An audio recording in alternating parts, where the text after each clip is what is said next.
اعوذ باللہ من الشیطان الرجیم بسم اللہ الرحمن الرحیم۔ شہادت سیدنا امام حسین رضی اللہ تعالیٰ عنہ کے واقعات حقائق کی روشنی میں آپ حضرات کے سامنے پیش کیے جا رہے ہیں، جو پچھلی 6-7 نشستوں سے ہم نے بیان کیا، اور آج یہ نشست بھی اسی کے تسلسل میں ہے۔ جیسا کہ ہم نے پچھلے نشست میں بیان کیا کہ حضرت امام مسلم بن عقیل رضی اللہ تعالیٰ عنہ اور ہانی رضی اللہ تعالیٰ عنہ کو قتل کر دیا گیا، اور امام مسلم رضی اللہ تعالیٰ عنہ کے صاحبزادوں کو بھی قتل کر دیا گیا۔ ان کے سر سب یزید کے پاس پہنچا دیے گئے، اور اسے اطلاع کر دی گئی کہ تیرے ظلم و ستم کی تسکین کا سامان یوں فراہم کیا جا رہا ہے۔ شہزادے شہید ہو گئے۔ شہادت سے پہلے وہ اس بات پر بھی پریشان رہے کہ ہم تو جا رہے ہیں، لیکن کوئی ہمارے چچا امام حسین رضی اللہ تعالیٰ عنہ کو خبر کر دیتا اور انہیں پتہ چل جاتا کہ کوفی پھر گئے ہیں، وہ یہاں تشریف نہ لائیں۔ یہی تمنا دل میں لیے وہ دنیا سے رخصت ہو گئے۔ ادھر امام عالی مقام خانوادہ رسول کی مقدس اور عزت مآب خواتین اپنے بچوں، دوستوں اور بہی خواہوں کو ساتھ لے کر عزم کوفہ ہو گئے۔ حضرت عبداللہ رضی اللہ تعالیٰ عنہ حضرت عبداللہ بن عباس رضی اللہ تعالیٰ عنہ نے منع کیا کہ بھائی جان، کوفی بڑے بے وفا ہیں، وہ ناقابل اعتماد ہیں، آپ کوفہ نہ جائیے۔ اسی طرح حضرت جعفر رضی اللہ تعالیٰ عنہ منع کرتے رہے، عبداللہ بن زبیر رضی اللہ تعالیٰ عنہ منع کرتے رہے، اور ساتھی منع کرتے رہے، لیکن امام عالی مقام سب کو یہ جواب دیتے رہے کہ اب مسئلہ وفا اور بے وفائی کا نہیں ہے، مسئلہ اس دعوت کا ہے جس کا مجھ سے مطالبہ کیا گیا ہے کہ میں کلمہ حق بلند کرنے کے لیے جبر و بربریت کے خلاف، ظلم و ستم کے خلاف، کفر و طاغوت کے خلاف، شریعت مصطفیٰ صلی اللہ علیہ وسلم کے احیاء کے لیے اور دین اسلام کی قدروں کو پامال ہونے سے بچانے کے لیے میدان میں آ جاؤں اور علم جہاد بلند کروں، تاکہ میرے نانا جان کا دین پھر سے زندہ ہو سکے۔ مسئلہ دین کو زندہ کرنے کا ہے، مسئلہ حق کی شمع کو روشن کرنے کا ہے۔ یہاں بعض احباب نادانی میں یا بغض اہل بیت میں کہہ دیتے ہیں اور لکھ جاتے ہیں کہ ایسے حالات میں جب کہ امام حسین رضی اللہ تعالیٰ عنہ کے پاس مسلح لشکر نہ تھا، فوج نہ تھی، سیاسی قوت نہ تھی، حالات سازگار نہ تھے، ابن زیاد اور یزید کے پاس سب کچھ تھا، ایسے حالات میں امام حسین رضی اللہ تعالیٰ عنہ کا ایسے مقام پر جانا معاذ اللہ خروج تھا۔ یہ تصور سوائے اس کے کہ اہل بیت کا بغض اور آل رسول صلی اللہ علیہ وسلم کے ساتھ دل میں عناد ہو، اس کے سوا اور کوئی سبب نہیں ہے۔ آپ کے ذہن صاف کرنے کے لیے میں ایک ضابطہ آپ کے سامنے پیش کرتا ہوں، سنیے۔ شریعت مطہرہ میں ایسے مشکل وقت پر 2 راستے بتائے جاتے ہیں، اور دونوں راستے اللہ اور اس کے رسول کی طرف سے تجویز کرتا ہے۔ ایک راستے کو راہ رخصت کہا جاتا ہے، اور ایک راستے کو راہ عزیمت کہا جاتا ہے۔ اگر تو حالات سازگار ہوں، جبر و بربریت، کفر و ظلم اور باطل و طاغوت کا صفایا آسانی سے کیا جا سکتا ہو، ان حالات میں ہر چھوٹے بڑے پر، ہر کلمہ گو پر اس ظلم کے خلاف میدان کارساز میں نکل آنا فرض اور واجب ہو جاتا ہے۔ پھر کسی شخص کے لیے سوائے کسی شرعی مجبوری کے کوئی عذر قابل قبول نہیں ہوتا، لیکن حالات جب ناسازگار ہوں، جمعیت، قوت اصلاح اور بھاری فوج ساتھ نہ ہو، اور باطل زیادہ مضبوط ہو، طاقتور ہو، قوی تر ہو، ایسے حالات میں باطل کو ختم کرنے یا مٹا دینے کی صورت ظاہراً نظر نہ آتی ہو، تو ان ناسازگار حالات میں 2 راستے شریعت نے امت کو عطا کیے ہیں۔ وہ لوگ جو حالات کی ناسازگاری کو دیکھیں، انہیں اجازت ہے کہ وہ رخصت پر عمل کریں، گوشہ نشین ہو جائیں، چپکے سے لعنت ملامت کرتے رہیں، دل سے برا جانیں، لیکن مسلح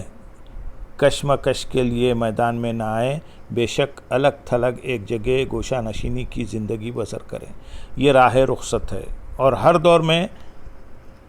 اکثریت رخصت پر عمل کرتی رہی ہے، اور راہ رخصت کی راہ پر عمل کرنا شریعت میں نہ جائز ہے نہ حرام ہے، اور نہ اللہ کی ناراضگی کا سبب ہے۔ اسی لیے اللہ تعالیٰ نے ہر اضطراری حالت میں رخصت کی اجازت دے رکھی ہے، لیکن اگر صبح کے صبح لوگ بلا استثناء ایسے حالات میں رخصت پر ہی عمل کرنا شروع کر دیں تو پھر ظلم و کفر اور طاغوت کو ختم کرنے کے لیے حالات کبھی بھی سازگار نہیں ہو سکتے۔ اس لیے باوجود رخصت کے کچھ لوگ راہ عزیمت پر بھی چلنے والے ہوتے ہیں۔ وہ حالات کی سازگاری اور ناسازگاری کو نہیں دیکھتے، وہ فوج اور لشکر کی بھاری اکثریت پر نہیں نظر ڈالتے، وہ مسلح کشمکش میں ناکامی اور کامیابی کے انجام پر توجہ نہیں دیتے،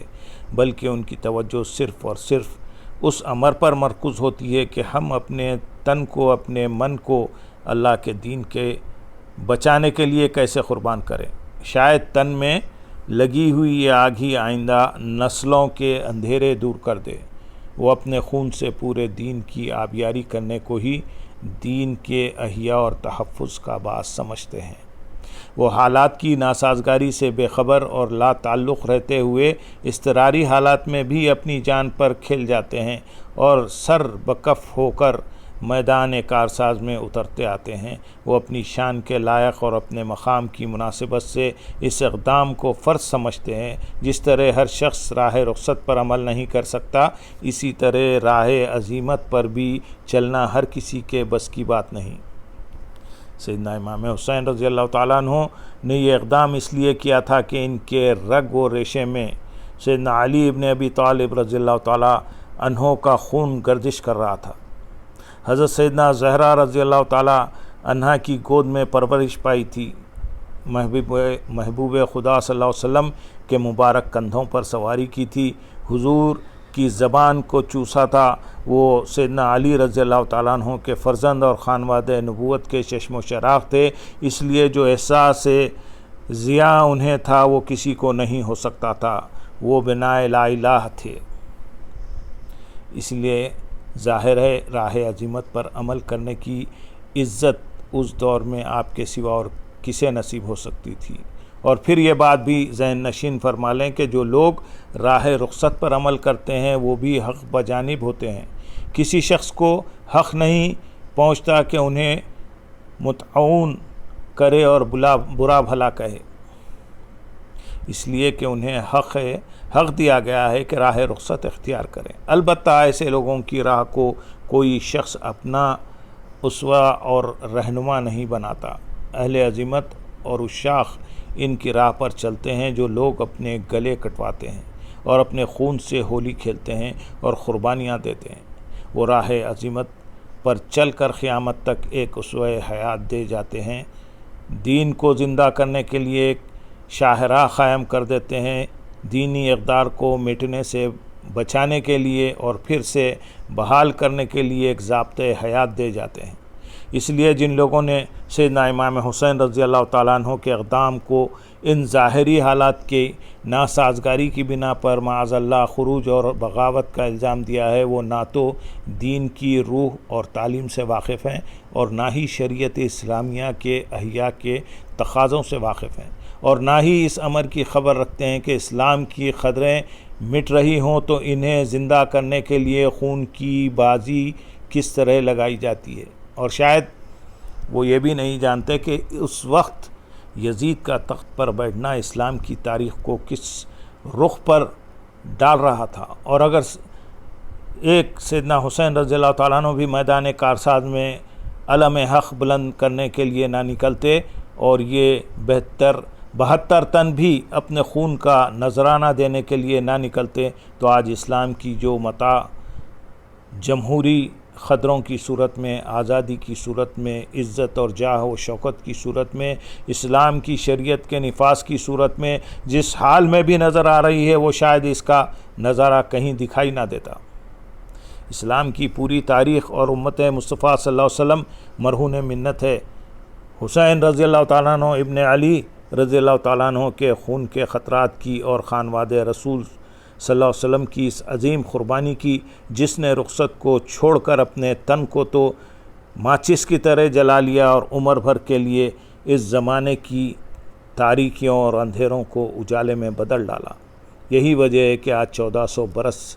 بیت گئے، رخصت کی راہ پر چلنے والے ہزاروں تھے، لیکن عزیمت کی راہ پر چلنے والے 72 تھے، جن کے قائد سیدنا امام حسین ابن علی رضی اللہ تعالیٰ عنہ تھے۔ 14 صدیاں بیت گئیں، 14.5 صدی یعنی 1445 ہے یہ۔ دنیا جب بھی نام لیتی ہے بطور نمونہ کے، وہ سیدنا حسین ابن علی رضی اللہ تعالیٰ عنہ کا نام لیتی ہے۔ سامعین، اس کا تسلسل انشاءاللہ ہم آئندہ کی نشست میں کریں گے۔ اللہم صلی علی سیدنا محمد وعلی علی سیدنا محمد وبارک وسلم۔